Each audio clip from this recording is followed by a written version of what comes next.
La siguiente presentación se denomina Principios de terapia antimicrobiana y vamos a valorar algunos aspectos acerca de cómo vamos a dosificar algunos medicamentos o sobre todo cómo los vamos a indicar y algunas definiciones antes de enfocarnos ya en la terapia como tal.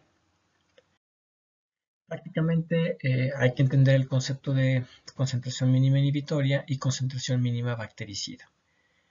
Prácticamente la concentración mínima inhibitoria, en este ejemplo en el cual se inoculan varios tubos con una concentración de bacterias cada uno, la concentración mínima inhibitoria es aquella en la cual deja de haber o existir la presencia de bacterias, inhibiéndolas en ese momento, o sea, a partir de 2 microgramos por mililitros, en donde ya no aparecen.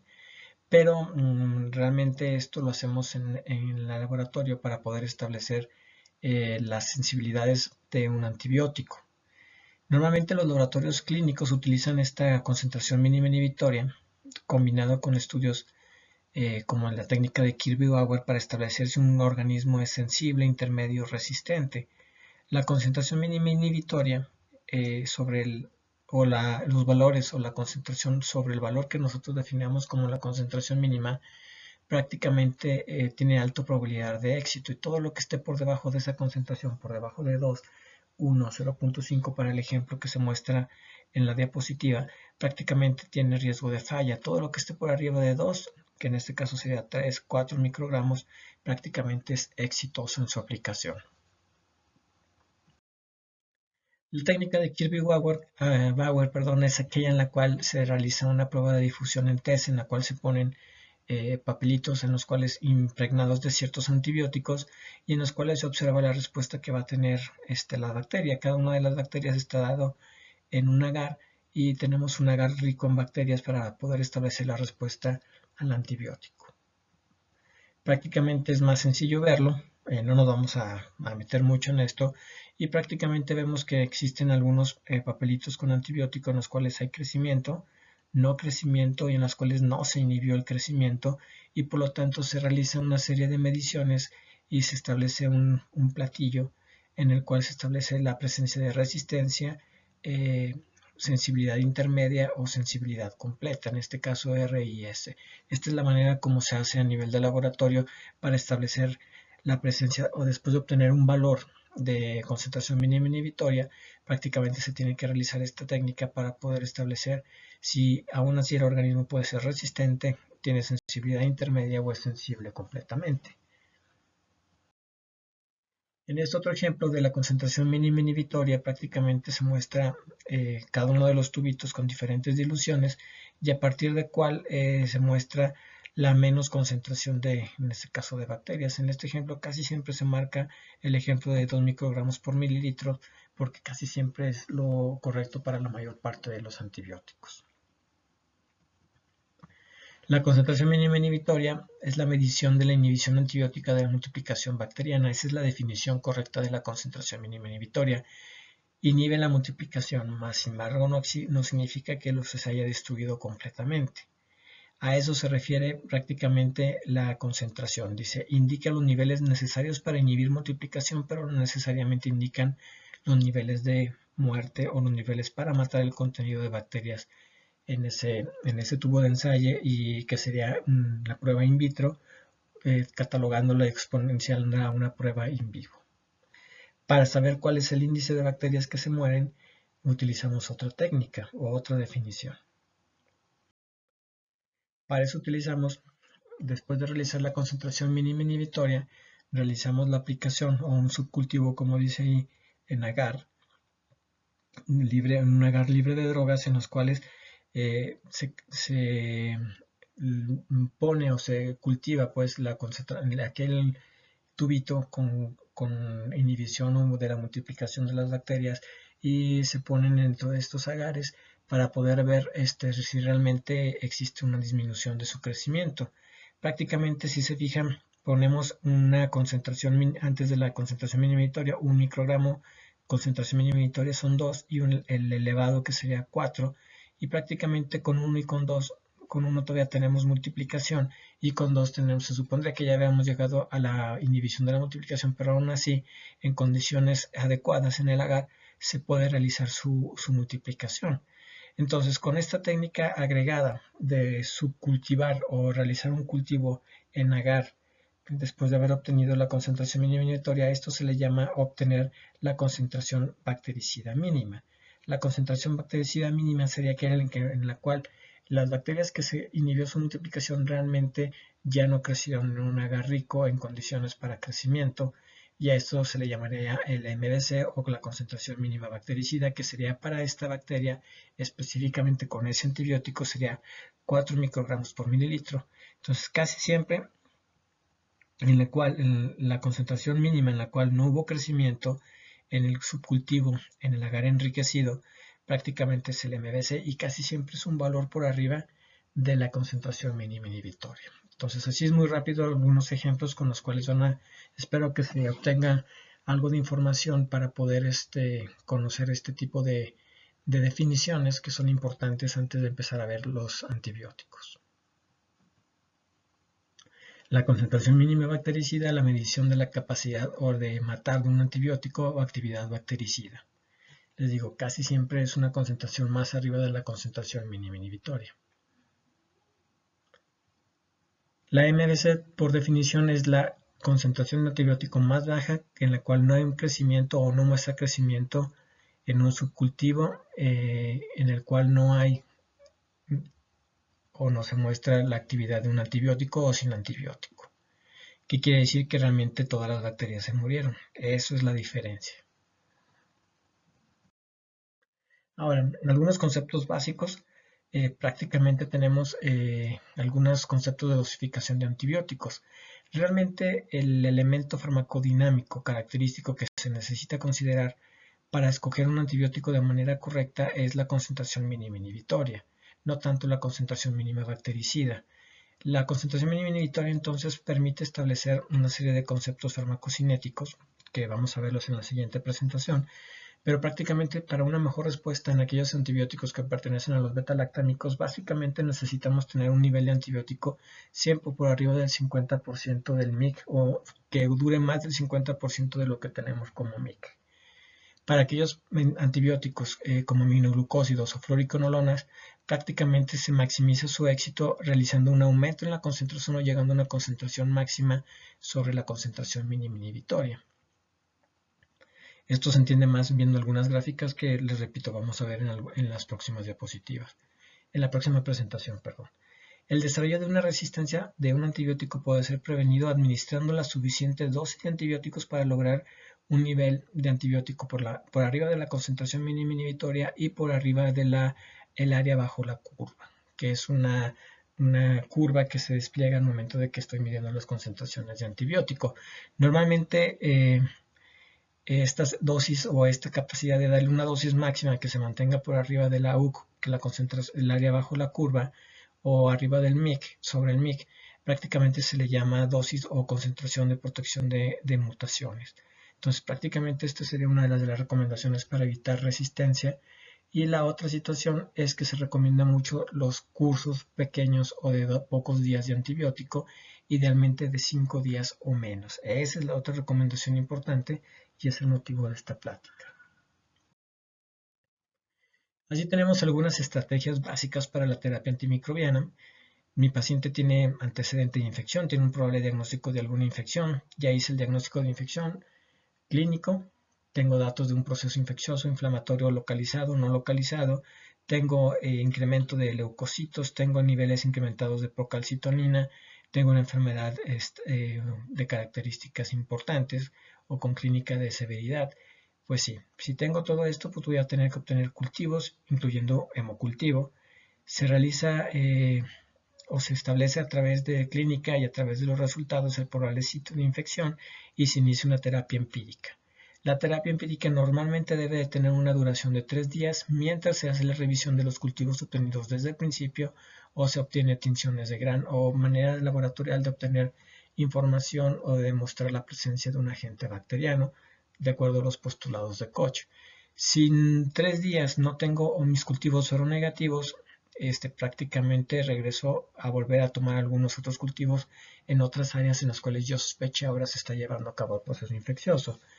Si desde el principio yo obtuve los cultivos, pero el paciente prácticamente empeoró, prácticamente también tengo que establecer o tengo que haber tomado los cultivos para poder realizar cambios en mi manejo antimicrobiano en este caso durante esos primeros 3 días o las primeras 72 horas. Una vez que tenga el cultivo, establezco de acuerdo a las sensibilidades y de acuerdo a las resistencias del antibiótico y a la concentración mínima inhibitoria del antibiótico, cuál es el antibiótico, siempre buscando que sea el antibiótico de mejor o de amplio o de rango más estrecho o menos, o que no sea de alto o de alta cantidad o de amplio espectro. Aquí lo que se busca es que evitemos el mayor uso de antibióticos de amplio espectro para evitar resistencias y evitar los efectos indeseables del uso de antibióticos de amplio espectro. Siempre hay que escoger, después de 3 días de obtener un cultivo, un antibiótico de un bajo estrecho de un espectro bajito o estrecho para evitar el uso de amplio espectro. Prácticamente los pasos que se requieren para designar un antibiótico es evaluar, como les había dicho, la probabilidad de una infección bacteriana. Para eso podemos utilizar marcadores como proteína C, como la procalcitonina. Debemos de establecer prácticamente el sitio de localización del proceso infeccioso. Debemos estar familiarizados con la presencia o con la microbiota normal de ese grupo de pacientes o de esa localidad, así como el grupo de gérmenes que pueden estar o que concentran o que contaminan o colonizan normalmente el hospital en donde puedo estar trabajando. Debo de conocer si el paciente utilizó antibiótico terapia previa y debo de establecer algunos factores del huésped como son el estatus inmunológico, su edad, si existe disfunción renal o disfunción hepática, la duración de una hospitalización previa o de esta hospitalización, la severidad de la enfermedad y siempre, lo que les había dicho, en estos primeros 3 días siempre tengo que tener o escoger un amplio o un antibiótico de espectro disminuido o reducido. Una vez que yo tenga, ya que una vez que tenga los resultados, siempre es mi prioridad un antibiótico o el antibiótico con espectro más bajo o disminuido. Siempre obedecer la regla de los 3 días. Más allá de 3 días, si yo continúo con antibióticos de amplio espectro, prácticamente voy a alterar lo que es la microbiota del huésped, en este caso microbiota microbioma, y voy a seleccionar organismos resistentes o voy a generar resistencia posterior. Después de 3 días, lo que les había dicho ya con resultados de cultivo, siempre cambio de un antibiótico de amplio espectro utilizado de manera inicial a un antibiótico de espectro reducido o espectro estrecho. Diferenciación entre colonización y propiamente infección. También es otra situación importante que hay que conocer. Crecimiento de organismos resistentes habitualmente es la regla de los pacientes que utilizamos con antibióticos. Acuérdense que los antibióticos van a actuar, pero la microbiota es capaz de responder a estos antibióticos y la microbiota o se muere una parte de la microbiota y la otra parte que no se murió va generando mecanismos de resistencia contra el uso de ese antibiótico. Como vamos a ver posteriormente, esos mismos microorganismos, esas mismas bacterias, por ejemplo, son capaces de pasar esa información hacia otro tipo de bacterias, generando mecanismos de resistencia. Los antibióticos deberán ser cambiados solo si hay evidencia de nueva infección. Eso es importante que lo tomen en cuenta para su práctica en el internado o en el servicio. La evidencia de una nueva infección o una superinfección incluye nuevo desarrollo de fiebre o empeoramiento del patrón de fiebre o nuevo patrón de fiebre, incremento de leucocitos con desviación a la izquierda, presencia de formas más jóvenes, incremento de exudados inflamatorios en el sitio original de la infección. Eso significa que esa herida, pues, por ejemplo, puede haber tenido una sobreinfección o una infección por otro microorganismo que no es igual que el primero, y incremento de los polimorfonucleares en la tinción de Gram, o una tinción de Gram en la cual se observan polimorfonucleares en mayor cantidad, que esa es la otra utilidad de la tinción de Gram, aparte de definir si es una bacteria Gram positiva o Gram negativa. Y normalmente la correlación entre el cultivo y la tinción de Gram. Normalmente es algo que se espera al momento de que nosotros tomamos la atención.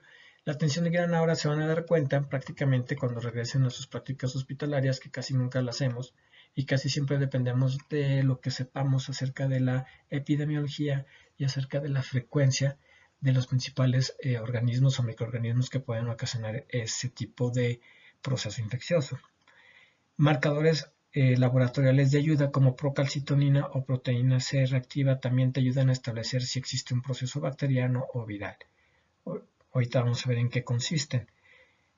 Prácticamente en las ausencias de sospecha de un proceso de reinfección o de superinfección con cambios en los patrones de fiebre, mayor exudado, etc., prácticamente lo que vamos a ver es un proceso de colonización y normalmente debemos de continuar con el mismo proceso o con el llamado o con el mismo grupo de antibióticos con el cual iniciamos el tratamiento.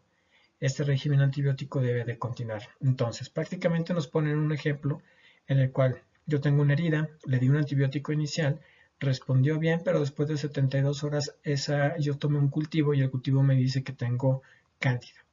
Si tengo cándida en la herida, prácticamente yo sé que la cándida vive en la piel y prácticamente es un proceso de colonización porque ya no hubo ni fiebre, no hubo incremento del exudado. Ahora, si me dice que es cándida y si obtuve incremento de la fiebre, aumento de los datos inflamatorios a nivel de la piel, mayor exudado, etcétera, entonces la cándida ya no está funcionando como colonizador, sino realmente está funcionando como patógeno. Es más o menos lo que nos tratan de decir en esta diapositiva, en la cual siempre hay que tener los datos para poder sospechar si voy a cambiar o no voy a cambiar el esquema antibiótico. En este caso, en este segundo ejemplo, prácticamente me vería obligado a quitar el antibiótico y a iniciar un antimicótico porque la cándida se ha convertido en una cándida agresiva que aprovechó la herida, el uso del antibiótico previo para convertirse para transformarse de una levadura a una hifa, como lo veremos más adelante en lo que es la inmunidad de la infección por hongos.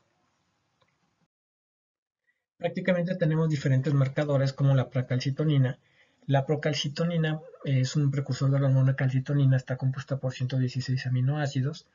Prácticamente la procalcitonina, si existe un proceso inflamatorio o estrés oxidativo, se inicia su producción extratiroidea y extrapulmonar, porque normalmente se produce en las tiroides y a nivel pulmonar, y prácticamente se puede producir a través del hígado y a través del tejido adiposo y el vaso.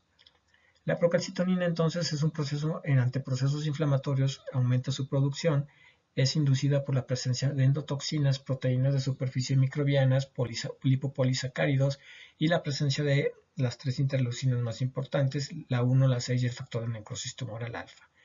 La presencia de una infección bacteriana induce la expresión del gen CAL1 e induce la producción de procalcitonina por los tejidos neuroendocrinos difusos a nivel pulmonar, a nivel tiroideo, a nivel del hígado, a nivel del vaso y a nivel del tejido adiposo.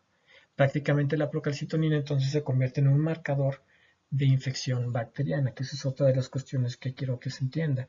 Normalmente el interferón o los interferones por infecciones virales disminuyen la producción de procalcitonina, generando que la procalcitonina se convierte en un marcador de un proceso inflamatorio infeccioso por bacterias. En esta imagen vemos los 116 aminoácidos de la procalcitonina. Vemos la calcitonina que viene a partir del aminoácido número 60 hasta el 91, que está formado por las células parafoliculares a nivel de la tiroides y que tiene actividad sobre hueso. Que esto ya lo verán un poquitito en la clase de endocrino. Prácticamente el otro marcador laboratorial es la proteína C reactiva, esa proteína C reactiva que pertenece o es una proteína plasmática circulante, que es una proteína de fase aguda producida por el hígado y que pertenece a la familia de las pentraxinas. Prácticamente lo que hace esa proteína C reactiva es unirse a los residuos de fosfocolina expresados en bacterias y en algunas células muertas o moribundas, como dice ahí, y lo que realiza es activa el complemento a través de la vía del C1Q para realizar el retiro de estas bacterias o establecer una respuesta inmunológica contra las bacterias o realizar el retiro de las células destruidas o muertas. Prácticamente se libera por el hígado, pero también es liberada por el adipocito. Esa es la finalidad de que muchas veces utilicemos la proteína C reactiva en situaciones de riesgo cardiovascular alto, en el cual se establece una adipocitopatía o una alteración en el funcionamiento del adipocito como un estado inflamatorio crónico. Prácticamente existen tres puntos en el cual el uso o sobreuso o mal uso de los antibióticos incrementan la probabilidad de resistencia o la presencia de resistencia a los antibióticos. El uso de múltiples antibióticos, cuando uno debería ser suficiente, prescrito por algunos médicos. El uso de múltiples dosis o dosis diferentes de profilaxis después de una o antes de después de una cirugía también. El uso de los antibióticos de venta no regulada y el uso de antibióticos en los alimentos de algunos animales para prevenir infecciones y promover el crecimiento. Estos tres tipos o estas tres prácticas normalmente son las que generan la resistencia antibiótica. Dentro de los mecanismos de resistencia prácticamente vamos a encontrar estos cuatro. El mecanismo A es una mutación puntual, prácticamente la bacteria obtiene una mutación puntual y con eso cambia alguna de las estructuras de las cuales era sensible o de las cuales dependía el antibiótico para realizar su actividad. La transferencia de DNA a través de la conjugación de plásmidos da información para obtener mecanismos de resistencia, la transferencia de DNA por bacteriófagos en transducción, otra manera de que la bacteria se hace de información para poder producir manera de poder defenderse del antibiótico, o la transferencia de DNA desnudo por transposomas, o la inserción de secuencias de información, como veíamos en algunas otras diapositivas, la presencia de islas de malinformación o islas de información. Bioquímicamente, las alteraciones que llevan a la resistencia al antibiótico, favorecida por estos cuatro mecanismos para obtener información genética de resistencia, prácticamente las alteraciones bioquímicas son que esa información genética obtenida le sirve a la bacteria para degradar o modificar el antibiótico o para inducir disminución en la entrada o inhibir la entrada del antibiótico dentro de la bacteria o disminuir su entrada a través de bombas de flujo y o modificar lo que es el objetivo del antibiótico. En esta imagen vemos algunos mecanismos de obtención de material genético que da información genética de resistencia a través de la conjugación de plásmidos, a través de la obtención o transducción de bacteriófagos y a través de la transformación o obtención del DNA desnudo. Prácticamente estos son los mecanismos más importantes para la obtención de resistencia bacteriana o para la obtención de genes de resistencia y que se transformarán en vías para poder inhibir o generar resistencia entre los antibióticos. Los cuatro mecanismos básicos de resistencia a los antibióticos son degradación enzimática de un antibiótico, modificación del objetivo del antibiótico o de la proteína objetivo o del polisacárido objetivo, reducción de la permeabilidad a la droga y activamente la exportación o el eflujo de la droga. Prácticamente eso lo vemos en este grupo o en este cuadrito. Aquellas mutaciones o aquellas información genética que inactiva la droga, por ejemplo, el uso o la presencia de beta-lactamasas como enzimas, las cuales escinden o generan rupturas a nivel del anillo beta-lactámico de penicilinas y cefalosporinas. Esa es una manera de tener resistencia. La modificación del objetivo del medicamento, que es, por ejemplo, aquí nos menciona unos ejemplos, como es la mutación en las proteínas fijadoras de penicilina. Si yo modifico estas, prácticamente las penicilinas no tienen manera de cómo actuar. Si yo modifico el lugar de inserción del antibiótico en la subunidad 30S ribosomal, prácticamente tengo resistencia entonces contra aminoglucósidos que utilizan esa subunidad. Si yo utilizo o reemplazo la porción de alanina del peptidoglucano con de lactato, prácticamente lo que hago es que ya no puede funcionar la vancomicina porque la vancomicina prácticamente se acopla específicamente a ese residuo de alanina. La mutación de la DNA girasa prácticamente en quinolonas también genera que tenga resistencia a las quinolonas y prácticamente si se fijan múltiples drogas múltiples sitios que pueden haberse modificado. Los otros mecanismos que tenemos son la disminución de la permeabilidad de la droga por la mutación o la presencia de proteínas porínicas, principalmente para sacar penicilinas o aminoglucósidos que son las bombas de flujo. Y bueno, en este caso que bajito ya vienen las bombas de flujo que son las bombas de resistencia multidrogas, principalmente que no provocan resistencia a grupos de quinolonas, sulfamidas y tetraciclinas.